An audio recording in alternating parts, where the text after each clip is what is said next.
안녕하세요. 오늘도 서연살롱을 찾아주셔서 감사합니다.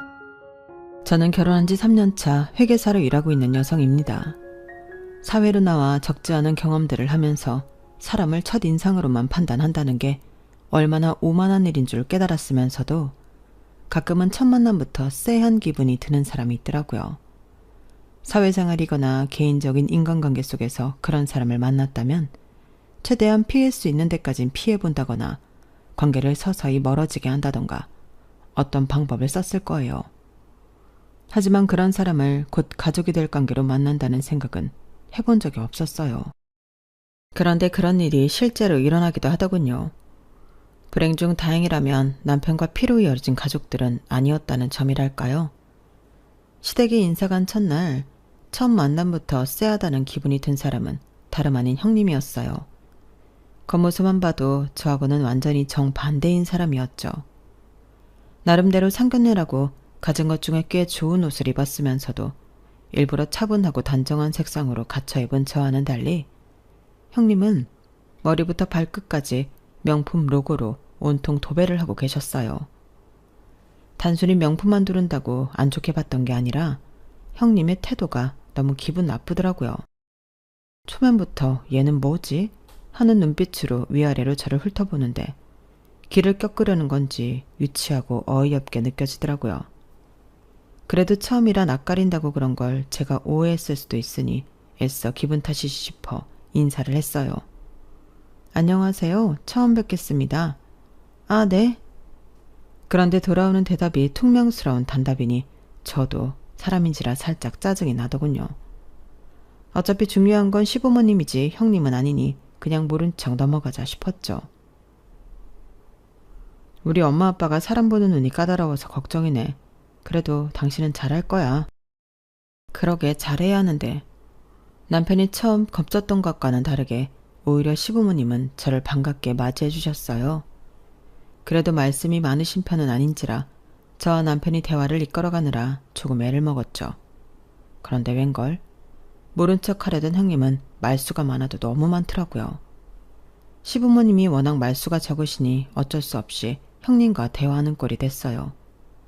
그런데 어쩜 그렇게 말 한마디 한마디가 제 마음을 건드리는지 사회에서도 이런 사람 본 지는 오래돼서 그런지 참 당황스러울 정도였죠. 저는 우리 예비동서에 대해 잘 몰라서 궁금한 게 좀 많네요. 질문이 많아도 이해해줘요. 네, 괜찮아요. 편하게 물어보세요. 동서도 알겠지만 우리 시댁이 좀 대단하잖아요. 아버님도 고위직 공무원이셨고 어머님도 변호사셨으니까요. 그런데 동서 옷차림을 보니까 생각보다 검소한 것 같아서. 아, 네. 제가 사치스러운 건 별로 안 좋아해서요. 제 옷차림을 지적하길래 그대로 돌려주니 바로 알아들었는지 살짝 당황하더군요. 아니, 사치는 무슨 사치?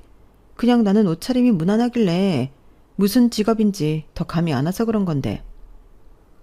디자인이 무난해서 그렇지 가격까지 무난한 건 아니에요. 본인 벌이보다 무리하게 사 입으면 사치겠지만 그냥 제 벌이 내에서 적당히 가격대 있는 옷을 입은 거예요. 중요한 자리인데 당연히 신경 써서 입고 왔죠. 옷차림만 보고 직업 판단한다는 게 공감이 안 돼서 드린 말씀이에요. 그래? 뭐 나는 옷차림이 많은 걸 말해준다 생각하긴 하거든. 난 또 내가 명품만 입었다고 사치 부리는 그런 여자로 생각하는 줄 알고 놀랐지 뭐야. 우리 집은 명품 유통업을 해. 그래서 이렇게 명품이 많은 거니까 괜한 오해는 안 해줬으면 좋겠어. 사업이 잘 돼서 친정에 돈이 좀 있거든. 아, 그러시구나. 근데 동서는 무슨 일해? 옷 가격이 비싸다니까 궁금해지네? 네, 저는 세무사 일을 하고 있어요. 어머, 정말? 뭐 그래도 사회적으로 인정받는 직업이네. 하긴 안 그랬으면 우리 어머님 아버님께서 어떻게 며느리로 인정했겠어. 그럼 친정 부모님 뭐 하셔? 두 분 다 일은 하셨나? 아빠는 동네 슈퍼를 오래 운영하셨어요. 아직도 하고 계시고요. 엄마는 지금은 관두셨지만 어렸을 때 학습지 교사 일을 하셨어요. 뭐 슈퍼? 학습지 교사? 어머. 갑자기 혼자서 큰 소리를 우는 형님 때문에 순식간에 분위기가 쎄해졌어요. 내내 별 말씀 없으셨던 어머님도 보다 못해 한마디 던지시더라고요. 예, 뭘 그렇게 웃니? 지금 웃을 이야기는 하나도 안 했다. 부모님 얘기 물어보고 그렇게 웃는 법이 어딨니? 큰 실례다. 아, 죄송해요, 어머님. 웃겨서 그런 게 아니라 신기해서요. 신기해서. 왜 초등학생은 누구나 슈퍼마켓 집 딸이 제일 부럽잖아요. 어릴 때 저는 엄마 아빠가 가져오는 가방이랑 옷들이 명품인지도 모르고 엄청 싫어했거든요. 맨날 집만 꽉 차지하는 것 같고. 하긴 명품이 어릴 때 뭔지 알긴 했겠어요? 그냥 슈퍼에 가면 아이스크림 공짜고 과자 공짜고 게임기도 실컷 할 수 있는 슈퍼집 딸미가 제일 부럽죠. 우리 동서 어릴 때 친구들한테 인기 되게 많았겠어. 네, 맞아요. 어릴 때야 뭐 명품 보고 알아보나요. 진품인지 가품인지도 모르는 거고. 슈퍼집 딸들 인기 많은 거 형님도 아시는구나. 형님 때도 그러셨나 봐요. 부러워하는 척 은근히 저희 집안을 까내리려는 게 눈에 보여 얄미워서 저도 똑같이 반격했어요. 저에 대한 견제와 적개심을 숨기려는 노력조차 안 하는 것 같아 저도 굳이 잘 보일 필요 없겠다는 생각이 들더라고요. 어머님 아버님 눈치가 안 보였다면 거짓말이겠지만 누가 봐도 가만히 있는 저를 기분 나쁘게 툭툭 건드리는 건 형님 쪽이었으니 나쁘게 보셔도 어쩔 수 없다는 각오로 그랬죠. 나이 차이가 좀 있어 보여 일부러 그쪽까지 건드리니 혼자 얼굴이 벌개지시더라고요. 그 다음부터는 기분이 팍 상했는지 아무 말도 안 하고 식사에만 집중하더군요. 그제서야 제 속이 다 시원했죠. 그런데 식사를 마치고 헤어지기 직전 형님이 의외의 행동을 하시더라고요. 동서, 아까 혹시 내가 한 말이 기분 나빴나? 그랬다면 미안해. 내가 워낙 외동으로 귀하게 자라서 그런지 사람들 눈치를 안 보고 자라서 눈치가 좀 없어. 근데 난 기분 나쁘게 하라고 그런 게 아니라 동서에 대해 알아가고 싶어서 그랬던 거야. 내가 좀 인간관계에 서투르거든. 이해해줬으면 좋겠어. 아니에요, 형님. 저도 괜히 친정 얘기까지 하시니까 욱해서 안 해도 될 말까지 한 것 같네요. 오늘 처음 뵙는 자리니까 더 조심했어야 했는데 죄송해요. 아니야, 나도 아차 싶더라고. 내가 좀 친하게 지내는 사람이 많지도 않고 그래서 그런 거니까 너무 기분 상하지 말고 앞으로 잘 지내보자. 네, 좋아요. 먼저 이렇게 말씀해 주셔서 감사합니다. 아, 그래서 말인데 동서 전화번호 좀 줄 수 있어? 네? 전화번호요? 아니, 친해지려면 서로 연락처 정도는 갖고 있어야 하잖아. 나 친해지자고 한 거 진심이었는데 시 올리기 전까진 당분간 만날 일도 없는데 연락 없이 어떻게 친해지겠어? 아, 네. 그런데 제가 일 때문에 연락을 자주 하지는 못할 수도 있어요. 그럼 직장인 바쁜 거야 당연히 알지. 걱정 마. 눈치껏 적당히 할게. 순간 눈치 없으시다면서요 라고 할 뻔한 걸 겨우 삼켰어요. 찜찜하긴 했지만 그렇게 화해하는 거나 다름없는 자리에서 번호를 요구하는 걸 끝까지 거절할 수도 없고 어차피 나중에 언젠가는 공유할 번호인데 버티는 것도 웃긴 것 같아 결국 연락처를 공유했죠. 아직도 가끔 생각하는 건 그때라도 연락처 교환하는 걸 거절할 걸 하는 생각이었어요. 그때 연락처를 드린 바람에 결혼 전부터 받지 않아도 될 스트레스가 많아졌거든요. 가뜩이나 일과 결혼 준비를 병행하느라 정신없고 힘든 와중에 형님은 수다스러운 만큼이나 연락을 자주 보내더군요. 동서, 출근했어? 오늘 점심 메뉴 추천해 줄래? 동서, 결혼 준비는 잘 돼가? 어디까지 했어? 드레스 투어 때 따라가도 되나? 등등 주제도 정말 다양했어요. 처음에 몇 번은 예의를 갖춰 성실하고 성의 있게 답장했지만 저도 일에 치이고 결혼 준비로 정신없으니 나중에는 그 연락에 답장을 하는 것조차 스트레스로 다가오더군요. 그렇게 몇 번을 답장을 안 하고 몇 날 며칠 확인하지 않은 채로 쌓여가도 형님은 쓸데없는 연락을 보내는 걸 멈추지 않으셨어요. 그냥 대충이라도 대답해. 결혼하면 계속 봐야 하는 사람인데 좀 그렇잖아. 형수님이 좀 말도 많고 유난스럽긴 해. 대충 대답하는 것도 하루 이틀이지. 답장에 이렇게 성의가 없어지면 보통 대충 눈치채고 안 보내지 않아? 그렇긴 하지. 번호를 바꾸는 게 나으려나? 번호 바꾸는 것도 말이 쉽지. 어차피 바꿔도 나중에 물어보면 알려줘야 하잖아. 이거 참. 나도 내 가족이면 어떻게든 막을 텐데 형수님이어서 괜히 나섰다가 일 키울까봐 함부로 못 나서겠네. 그래도 너무 당신 곤란하게만 말해줘. 내가 형 통해서 전달할게. 됐어. 내가 처신 잘하면 되는 문제인걸. 내가 알아서 연락 줄어들게 더 피해볼게. 하지만 답장하는 속도도 간격도 점점 늘려갔지만 아무런 소용이 없더군요. 문자를 답장하지 않으니 급기야는 전화까지 오기 시작했어요. 동서, 아무리 바빠도 진짜 너무한 거 아니야? 그래, 내가 그동안은 동서 어떻게든 이해해보려고 했어. 근데 읽어놓고 답장 안 하는 건 좀 그렇지 않아? 설마 나 싫어해? 갑자기 안 하던 전화를 하기에 혹시나 싶어 받았는데 대뜸 짜증을 부리는 큰 목소리에 깜짝 놀랐어요. 네? 정신이 없어서 읽은 줄도 몰랐어요. 오해하지 마세요. 그래? 아니, 난 그냥 동서 결혼 준비 어떻게 돼가나 궁금해서 연락했는데 동서 영 말 안 해주니까 답답해서. 어디까지 됐어? 나 드레스 투어 데려가 주기로 했잖아. 오랜만에 웨딩드레스 구경하고 싶은데. 형님, 죄송하지만 드레스 투어는 다 끝나고 셀렉도 마쳤어요. 뭐? 내가 그렇게 노래를 불렀는데 왜 나 안 불렀어? 에이, 아무리 그래도 어떻게 번거롭게 시간 내서 오시라고 하겠어요. 저도 언니가 있어서 언니한테 부탁했어요. 뭐? 그래? 참나. 그럼 예단 예물은 어쩌기로 했어? 그거라도 좀 같이 골라줄까? 그건 남편이랑 상의해서 간소화하기로 했어요. 적당한 선에서 했어요. 어머, 그래? 간소화하면 뭐 얼마나 있나? 그래도 집안 체면 살릴 정도로는 했어?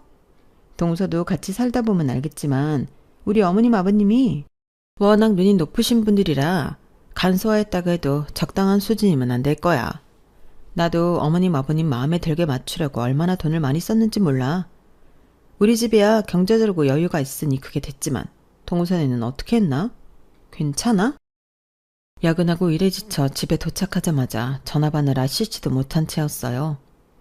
처음 받는 전화라 중요한 연락인가 싶어 받았는데 아니나 다를까 또 이런 얘기라니 화가 치솟더라고요. 형님, 저희 결혼 준비에 일일이 관심 가져주는 거 참 감사하긴 한데요. 시부모님은 알아도 남편이 더 잘 알지 않을까요? 너무 걱정 마세요. 그렇게 하나하나 걱정이 태산이시니 준비하는 저희보다 형님이 더 스트레스 받으실까봐 걱정되네요. 응? 아니 나는 그냥 원래 결혼 처음 할 땐 모든 게 다 선택의 연속이고 힘들잖아. 그래서 도와주려고 한 건데 정말 동서 말 참 독하게 한다. 사람 속은 긁을 만큼 긁어놓고 순진한 피해자인 척하는 걸 보니 더 상대하지 말아야겠다는 생각만 들더군요. 어차피 이렇게 된 거 못을 확실하게 박아야겠다 싶었죠. 형님, 말씀은 감사하지만 남편이랑 상의해서 잘 해내고 있으니까 더 이상 이런 관심은 안 주셔도 괜찮을 것 같아요. 오히려 바쁜 와중에 너무 연락을 자주 하시니 저도 답장을 일일이 하기가 힘들고 버거워서요. 그런 사적인 연락은 적어도 식 다 끝나고 여유 있을 때 해주시는 게 서로한테 좋을 것 같아요. 그래, 나도 이번에야 동서 마음 제대로 알았어. 결혼하기 전까지 모른다 이거지? 그래, 그럼 결혼하고 연락하자고? 그렇게 강하게 말하니 그제서야 말이 먹히는 건지 형님이 한 발 물러나더군요. 자존심이 크게 상한 듯한 목소리지만 더 이상 제가 고통받지 않으려면 어쩔 수 없다고 생각했어요. 차라리 조금 사이가 멀어지는 게 편한 성격이라고 생각했거든요. 형님은 그 이후로 결혼식까지 일절 연락하지 않으셨어요. 그래도 형수님이 혹시나 또 연락하실까 걱정했는데 의외로 그러시진 않네. 그러게. 근데 그렇게까지 말씀드렸는데 계속 연락 올 만큼 자존심이 없진 않으시겠지? 하긴 형님의 연락이 끊긴 후 다시 평화가 찾아왔어요. 사람 신경을 긁는 그 지긋지긋한 연락만 없어도 훨씬 살 것 같더라고요. 그 일 외엔 결혼 과정은 별다른 잡음 없이 순탄하게 흘러갔어요. 시간이 꽤 지나고 나니 마음이 약해졌는지 그때 그렇게 날 세워서 말한 게 좀 죄송스러운 생각도 생기더라고요. 그때 받았던 스트레스를 생각하면 다시 가까워져야겠다는 생각은 절대 안 들었지만 그래도 아직까지 저만 보면 불편한 티를 내며 피하는 형님을 볼 때마다 마음이 좋지는 않더라고요. 그래서 신혼집에 어머님 아버님을 초대해서 대접할 때 아주버님과 형님도 같이 초대했어요.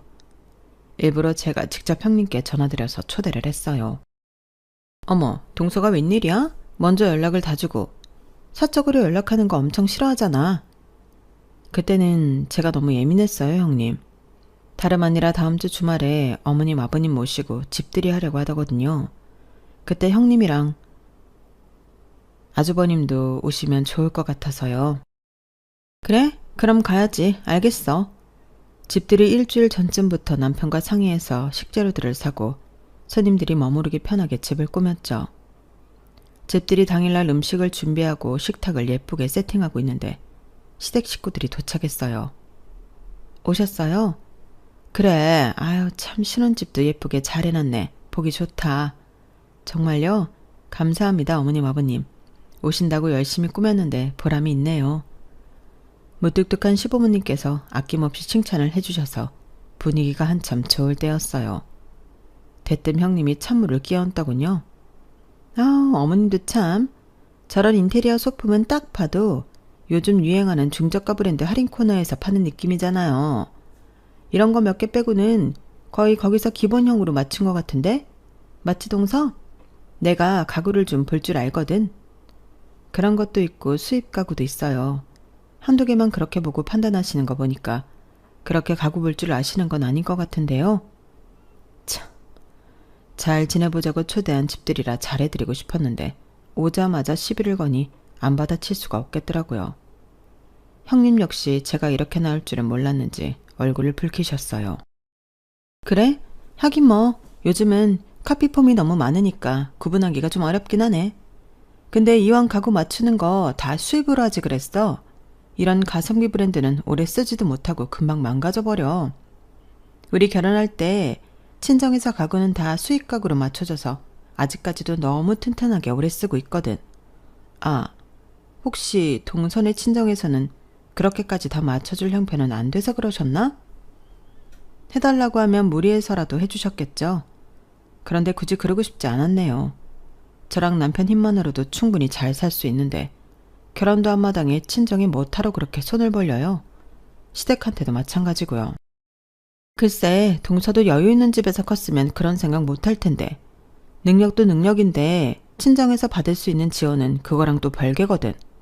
맞다, 어머님. 오늘도 명품 가방 하나 가져왔어요.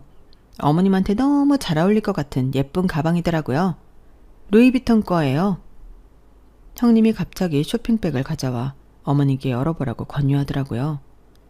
쇼핑백 안 명품 로고가 박힌 박스를 여니 가격대가 어마어마한 명품백이 나왔어요. 아, 무슨 또 이런 걸 챙겨왔니? 사돈 커덜나겠다 커덜나겠어. 에이, 아니에요. 오히려 어머님 갖다 드린다고 하면 좋아하세요. 가방 어떠세요? 너무 이쁘죠? 요즘 어머님 연세에는 이 디자인이 제일 잘 나간다고 해서 가져왔어요. 그래, 너무 예쁘고 고맙기는 한데 한두 푼 하는 게 아니다 보니 너무 미안해서. 네가 그동안 갖다 준 가방도 다 못 들고 다니는데. 어머, 하긴 제가 그동안 너무 가방으로 많이 들었나 봐요. 신발도 있고 다양하게 있으니까 다음에는 다른 걸로 가져와 볼게요. 됐어. 다음부터는 빈손으로 와도 괜찮아. 매번 부담스러워 어쩌니? 그래도 어머님이 잘 메고 다녀주시면 그걸로 충분해요. 저 보라고 일부러 그러는 건지 몰라도 제 집들이에서 굳이 어머님께 명품백을 선물하며 아양 떠는 모습이 곱게 보이진 않더라고요. 저도 모르게 표정 관리가 안 됐어요. 형님이 그런 저를 힐끗 보더니 씩 웃더군요. 동서 걱정 마. 동서 집들인데 내가 설마 어머님 선물만 가져왔겠어? 내가 특별히 동서 선물로 명품으로 챙겨왔어. 자, 이거 열어봐봐. 형님이 가져온 쇼핑백 중 다른 하나를 제게 내밀더라고요. 어머님께 드린 것과는 달리 쇼핑백에 아무런 브랜드 이름도 적혀있지 않은 일반 쇼핑백인데 이미 몇 번 재활용한 것 마냥 너덜너덜 하더라고요. 박스도 브랜드 박스가 아니라 직접 포장한 것 같은 무난한 무지 박스여서 순간 이거 좀 쎄하다 싶었어요. 왠지 열어보면 기분이 나빠질 것 같더라고요. 감사합니다. 나중에 볼게요. 아니야, 이건 좀 설명이 필요해서 그래. 동서는 명품에는 영 관심이 없고 잘 모르는 것 같아서 한번 열어봐. 하도 재촉을 하길래 뭔데 저러나 싶어 박스를 열었어요.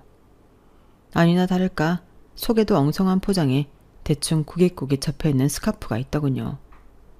누가 봐도 새 제품이 아니라 쓰던 걸 가져와서 대충 포장한 느낌이었어요. 뭔가 이상한 것일 거라 예상은 충분히 했기 때문에 크게 놀랍진 않더라고요. 어머님도 이건 아니다 싶었는지 너무 비교되는 선물에 온 가족이 정적이 흘렀어요. 형수님, 이거는... 남편도 욱했는지 나서라고 하길래 제가 가만히 팔을 잡아 말렸어요. 여기서 도발하는 대로 화냈다간 저희 꼴만 우스워질 테니까요. 예, 이거는 누가 쓰던 거 아니니? 보다 못한 어머님이 한마디 하시자 형님이 기다렸다는 듯 깔깔거리며 웃더군요. 아무래도 그렇게 보이죠. 근데요, 어머님, 명품이 왜 명품이겠어요? 시간이 지나도 그만한 가치가 있어서 그런 거죠. 아무리 중고라도 명품은 구하려면 값이 꽤 해요. 이건 특히나 세기 문안에서 유행도 안 타는 디자인이라 자주 할 수 있을 것 같아서 동서 선물로 준비한 거예요. 그런 말도 변명이라고 뻔뻔하게 말하는데 할 말이 없더군요. 이대로라면 집들이 분위기가 이상해질 것 같아서 그냥 제가 미친 척 분위기를 띄워보기로 결심했어요. 어머, 그러게요. 어떤 옷에 입어도 잘 어울리겠다. 감사해요, 형님. 무슨 저까지 명품을 챙겨주시고 그러세요. 진짜 너무 마음에 들어요. 형님 아니면 제가 언제 이런 거 매보겠어요? 너무 감사합니다. 잘 쓸게요. 오히려 엄청 기뻐하는 척하니 형님도 살짝 당황한 눈치였어요. 그래? 다행이네. 네, 다음에도 꼭 명품 선물 부탁해요. 형님 친정 덕분에 제가 다 호강을 하네요. 그렇게 좋아하는 친정 재산 칭찬을 해주니 아주 얼굴에 화색이 돌더군요. 그래, 동서도 이제야 아는구나. 내가 종종 명품 좀 갖다 줄게. 한번 명품 맛에 빠지면 못 나온다. 좋은 거 쓰던 사람은 좋은 것만 쓰고 싶어진다니까? 칭찬을 했던 게 효과가 컸던 모양인지 그 이후로는 다행히 분위기가 화기애애져서 성공적으로 집들이를 마쳤어요. 그래도 황당했던 감정은 마찬가지라 어이가 없어 스카프 사진을 그냥 그대로 찍어뒀어요. 그리고 다음날 친한 직장 동료와 점심을 먹던 자리에서 서로 시댁 이야기를 하다가 신세한탄을 하면서 그 사진을 보여주게 됐어요. 이것 봐. 누가 봐도 누가 쓰던 거 주워다 준 거 아니야? 아무리 명품이라도 그렇지. 본인이 명품에 미쳐있으니 다른 사람들도 그저 명품이면 다 좋아하는 줄 아나. 그쵸. 가격 상관없이 주는 사람 성의가 고마운 거지. 근데 이건 진짜 성의가 없어도 너무 없다. 박수 재활용한 것 같은데요? 이건 좀 심하긴 했다. 아니, 근데 잠깐만요. 이 디자인 어디서 많이 보던 건데? 아니, 이거 진짜 본인이 하던 거 아니에요? 뭐 그것까진 모르겠지만 근데 진짜 자기가 하던 거 좋겠어? 아니에요, 맞는 것 같아요. 제가 결혼식 갔을 때 하도 머리부터 발끝까지 명품으로 치장한다고 해서 궁금해서 유심히 봤거든요. 그래도 저 스카프는 꽤 이쁘다고 생각해서 봤는데 그때 하고 온 것 같은데요. 와, 어떻게 결혼식에 하고 왔던 걸 선물로 줘요? 진짜 일부러 그런 거 아니에요? 와, 진짜? 설마. 사실 결혼식 당일은 인사하러 다니느라 정신이 없어 형님 옷까지 기억이 나진 않았어요. 혹시나 싶은 마음에 결혼식 때 시댁 식구끼리 찍은 사진을 찾아보니 정말 동료 말이 맞더라고요. 똑같은 스카프를 목에 감고 제 옆에서 환하게 웃고 있는데 기가 차더군요. 그제서야 남편과 어머님이 욱하거나 놀라며 반응했던 이유를 이해했어요. 아마 꽤 자주 하고 다녀서 눈에 익은 스카프여서 그랬던 모양이었어요. 참나, 그렇게 명품거리면서 자랑하더니 내 선물은 절대 그렇게 못 주겠다 이건가? 진짜 웃기는 인간이네. 이번엔 칭찬해서 잘 넘기셨다면서요. 다음엔 모르죠. 시댁에도 명품 갖다 퍼준다면서요. 도대체 왜 그러는 거예요? 애정결핍인가? 이왕 이렇게 된 거 그냥 칭찬 더해서 명품이나 얻어내세요. 아, 그냥 이런 기싸움 자체를 좀 안 하고 싶다. 왜 이래야 하는데? 명품이고 나발이고 관심 없으니까 신경 좀 안 거슬렸으면 좋겠어. 그러게요. 시부모님도 아니고 형님 때문에 스트레스를 받아야 한다니. 아니, 근데 그 형님이란 분 친정 회사 이름이 뭐예요? 응? 그건 왜? 아니, 최근에 아는 분한테 들은 건데요. 땡땡 유통회사 아시죠? 거기도 명품 수입하는 회사인데 백화점에도 많이 입점하고 원래 잘 나가던 회사였는데 최근에 유럽 쪽 계약이 끊기면서 자금 돌리기가 힘든 상황이라 하더라고요. 그래서 체납권까지 생겼다고 하던데요. 뭐? 진짜? 체납까지? 그 정도야? 네. 보통은 상속 포기부터 하고 정리하잖아요. 근데 거긴 아직도 버티고 있다고 하더라고요. 업계에서는 그 빚덩어리 어디 메워줄 믿는 구석에 있는 거 아니냐고 하고 있어요. 거기 시댁도 좀 재산이 어마어마하다고 하던데요. 근데 설마 그 회사는 아니죠? 아, 사실은 맞아. 업계에 있다 보니 이런 이야기까지 다 듣게 되네. 대박. 아니, 선배님 시댁이 좀 여유가 있으시잖아요. 그래서 설마 거기가 여긴가 해서 물어봤어요. 진짜 세상 좁다. 그러게 말이야. 이걸 어쩜 좋아. 시댁에서는 친정 힘들다는 언급은커녕 내색도 없었는데 오히려 요즘은 더 돈을 펑펑 쓰려 하길래 친정 일이 더 잘 되는 줄 알았지. 역시 빈술에게 요란하다더니. 선배님 시부모님도 조심하셔야겠어요. 시부모님은 좋은 분들이라면서요. 빨리 알리셔야 하는 거 아니에요? 나도 그럴까 싶었는데 괜히 먼저 나서서 그러지 말고 우선 좀 기다려 볼까봐 스스로 언제 말할 건지 궁금하기도 하고. 의도치 않게 형님의 비밀을 알게 되고 나니 마음이 좀 싱숭생숭하더라고요. 하지만 아무리 생각해도 최근 형님의 행동은 친정이 기울어서 힘든 사람의 행동이 아니었어요. 그러던 어느 날이었죠.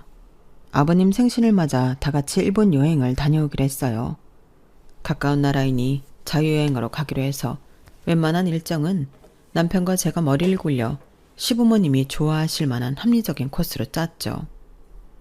저희가 짠 일정인데 어떠세요? 마음에 안 들거나 가고 싶은 곳이 있으면 더 추가해도 좋을 것 같아요. 그래, 남편이랑 한번 보고 얘기해 줄게. 그 후로 일주일이 지나도 별 말이 없길래 그대로 하면 되겠거니 싶어서 숙소와 식당을 차례로 예약해뒀어요. 그렇게 여행을 떠나는 당일 숙소에 도착해서 체크인을 하고 짐을 푸는데 형님이 얼굴을 찡그리더라고요. 어머 세상에, 지금 식구가 몇인데 이렇게 좁은 숙소를 빌렸어? 3일 내내 이런 좁은 방에서 자야 한다고? 편히 쉴 수 있게 각 방 다 있는데 이것보다 더 좋은 방을 원하신 거예요? 저희 모은 금액에서 예산 초과 안 되는 선에서 제일 좋은 방으로 고른 거예요. 아, 무슨 금액 걱정이야. 정 걱정되면 내가 더 내면 되는데. 아무리 그래도 아버님 생신인데 이런 숙소는 좀 난 처음 와본다. 시설도 깨끗하고 방도 쾌적한데 뭐가 문제니? 나는 마음에 든다. 열심히 알아봐준 사람 무한 주지 말아라. 시부모님이 제 편을 들자 표정이 싹 달라지더라고요. 아버님, 저는 그냥 아버님 더 좋은데 해드리고 싶어 그러죠. 동서한테 뭐라 한 거 아니니까 오해하지 마세요. 제 진심 아시죠? 어머님, 아버님? 그러더니 갑자기 캐리어에서 이런저런 명품 선물들을 꺼내오더라고요. 이따가 식사할 때 드리려고 했는데 왔다 갔다 짐될까봐 미리 드릴게요. 이거 아버님 생신 선물로 가져온 명품 구두예요. 좀 멋들어진 곳 갈 때 이런 구두 한 켤레 있으면 좋잖아요. 아, 이따 식사할 때 신고 가면 되겠다. 이런 구두를 내 나이에 신을 일이 뭐 있다고 불편하기만 하지. 이 구두에 입을 옷도 없다. 그날따라 아버님께서 냉랭하게 구니 형님이 안절부절 못하며 가방 안에서 또 뭘 꺼내오더군요. 그럼 이건 어떠세요? 이건 명품 지갑인데 어머님이랑 커플로 하라고 색상만 다른 걸로 사왔어요.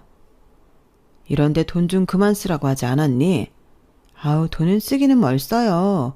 저희 집 명품 수입하잖아요. 그냥 아버님 어머님 생각해서 좀 챙겨오는 거예요.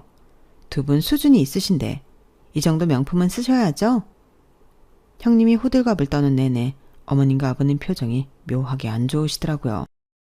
그래서 식사하러 이동하는 잠깐 사이에 아버님께 슬쩍 다가가 말씀드렸어요. 아버님, 그래도 형님이 아버님 생각해서 가져온 건데 너무 그러지 마세요. 형님이야 워낙 명품을 좋아하니 명품이 최고인 줄 알고 본인이 제일 좋다고 생각하는 걸 준비한 것 같아요. 그래, 우리도 처음엔 그렇게 생각하고 고맙게 받았다만 요즘 좀 이상해서 말이다. 자꾸만 큰아들한테 우리 재산에 대해 꼬치꼬치 묻다가 싸웠다거나 그런 이야기가 들려와서. 사실 우리가 며느리한테 무슨 이런 선물까지 바라겠니? 그저 내 아들이랑 오손도손 잘 살고 우리랑도 잘 지내주면 그만인 거지. 그래, 쟤는 뭔가 처음부터 진심이 안 느껴지고 어떻게든 과하게 해서 우리 환심 사려고 하는 걸로밖에 안 느껴져서 조금 부담스럽더라. 그 이야기를 들으면서 시부모님도 처음부터 뭔가 느끼고 계셨겠구나 싶은 생각이 들더라고요. 시댁에 그 이야기를 말해줘야 하긴 하겠는데 도대체 어떻게 말을 꺼내야 할지 난감했어요. 그런데 결국 형님이 제 뚜껑을 열더군요. 동서, 그렇게 열심히 알아봤다더니 겨우 이런 데 알아본 거야? 세상에, 차 맛이 이게 뭐야. 내가 더 좋은 곳 아는데 지금이라도 거기로 갈까요? 차 맛이 진하고 향긋한데 뭐가 문제니? 앉아서 마시기 시작한 지 얼마나 됐다고 이동을 해. 그러지 마시고요. 이왕 여기까지 온 거 더 좋은 데 가요. 네? 형님은 저와 남편이 열심히 짠 코스를 따르는 척 도착해서는 온갖 트집을 잡아 불평을 늘어놓고는 본인이 아는 곳이 있다며 근처 훨씬 비싼 곳에 데려가더군요. 돈은 돈대로 2번씩 낭비하고 피곤한 시부모님들을 본인 욕심으로 끌고 다니니 온 가족이 지칠 대로 지쳤어요. 그러다 제가 한 달 전부터 대기해서 겨우 예약해 놓은 비싼 코스 요리집에 가는 날이었어요. 이곳은 워낙 유명한 곳이고 비싼 곳이다 보니 형님이 트집을 잡을 일이 없겠다 싶어 나름대로 안심하고 있었죠. 형님 역시 이곳을 알고 있었는지 도착하니 약간 놀란 기색이더군요. 내심 뿌듯해하고 있었는데 메뉴를 고르려고 메뉴판을 펴니 형님이 다시 불평질을 하기 시작했어요. 여기서 제일 유명한 코스가 이 A 코스거든요. 어떠세요? 아, 이렇게 유명한 집은 꼭 직접 와서 먹으면 별로던데. 거기서 갑자기 꼭지가 돌더라고요. 그럼 형님이 좀 짜지 그러셨어요. 형님도 아시잖아요. 여기 한 달 전부터 예약 걸어도 잡기 힘든 거. 도대체 뭐가 그렇게 불만이세요? 어머, 내가 뭘? 동서 갑자기 예민하게 왜 이래? 당황스럽다.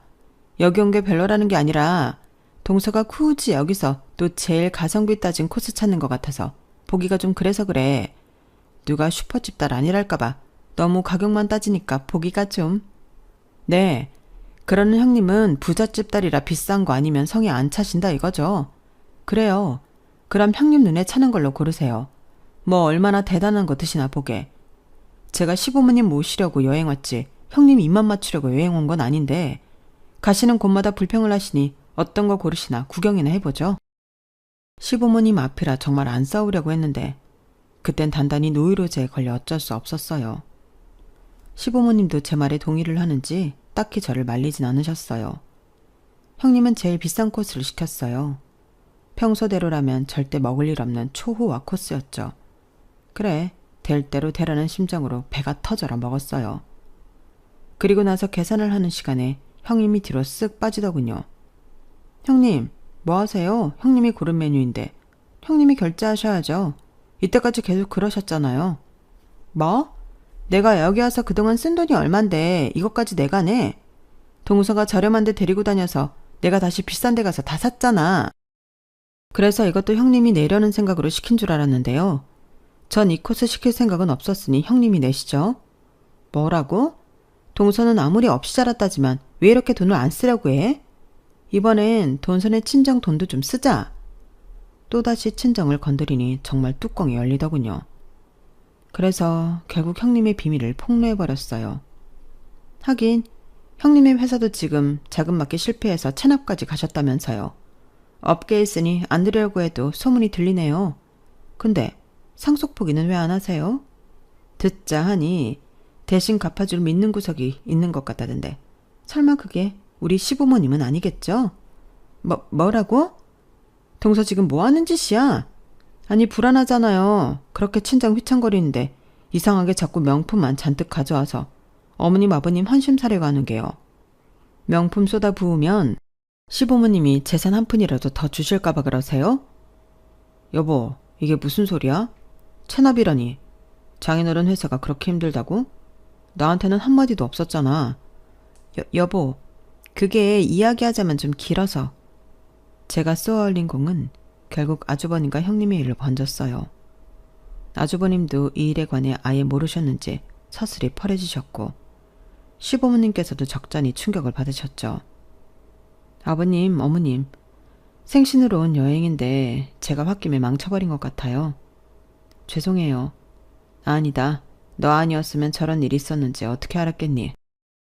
어쩐지 너무 애가 무리해서 잘 보이려는 모습이 썩 좋아 보이지 않더라니. 늘 친정 잘 나가니 걱정 말라고 해서 이걸 믿어도 되나 불안불안했는데 저런 속사정이 있었을 줄이야. 그나저나 우리 큰아들이 걱정이네. 장인 집에 저렇게 큰 빚이 있는 줄도 몰랐다니. 그렇게 여행 마지막 날은 좋지 않은 분위기에서 끝나버렸어요. 하지만 시부모님은 괜찮다며 저를 토닥여 주시더군요. 죄송한 마음에 몇 주 뒤 시부모님은 서울에서 한번 더 괜찮은 식당에서 남편과 따로 모셨어요. 그때 시부모님께 듣기로는 그 여행 이후 형님께서 아주버님께 돈을 빌리려다 실패했고 상속 포기를 안 하고 버티면서 시댁의 재산만 바라는 형님의 모습에 크게 부부싸움이나 이혼 소송 절차를 밟고 있다고 하더라고요. 형님 쪽에서 이혼을 안 하려고 버티고 있지만 아주버님 쪽에서 결국 소송을 통해서라도 이혼을 해야겠다는 입장인 모양이었어요. 너는 괜히 죄책감 갖지 마라. 큰애가 다른 건 몰라도 자기한테 거짓말하는 건 용서 못하는 애거든. 그동안 그렇게 허영심 많이 부렸어도 가정 지켜보겠다고 많이 참아왔는데 그걸 다 빚져서 부린 허영심이라고 생각하니 더 이상 못 참겠더란다. 한시라도 빨리 알게 됐으니 너한테는 고마워하고 있어. 우리도 고맙다. 그렇게 사건은 일단락 되었어요. 처음엔 괜히 그렇게 가족들 앞에서 홧김에 이야기했나 후회했지만 오히려 시댁 식구들이 제게 고마워하니 마음이 한결 편안하더군요.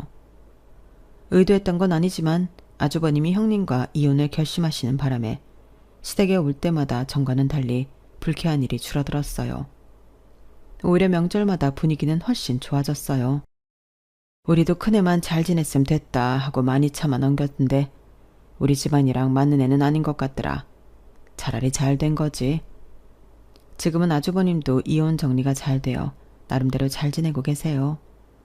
그래도 조금은 죄송한 마음이 남아있어 반찬 같은 걸 할 때 많이 해서 아주버님도 챙겨드리고 있어요. 형님은 그렇게 버티더니 결국 상속 포기를 했다는 소식을 들었네요. 본인이 그동안 부려온 허영심을 뒷수습하느라 아주 인생이 힘들어진 걸로 알고 있어요. 그렇게 남의 가정 환경을 들먹이며 남일처럼 굴더니 지금은 그보다 더 힘든 환경에서 어떻게 버티고 있을지 가끔은 저도 궁금해지네요. 여기까지가 제 사연입니다. 저도 제 분수를 잘 알고 열심히 일하며 살아가 보겠습니다. 들어주셔서 고맙습니다. 여러분들도 행복하세요. 여러분, 사연 댓글에 응원과 현명한 조언 부탁드려요. 좋아요와 구독은 저에게 큰 힘이 됩니다. 오늘도 좋은 하루 되세요.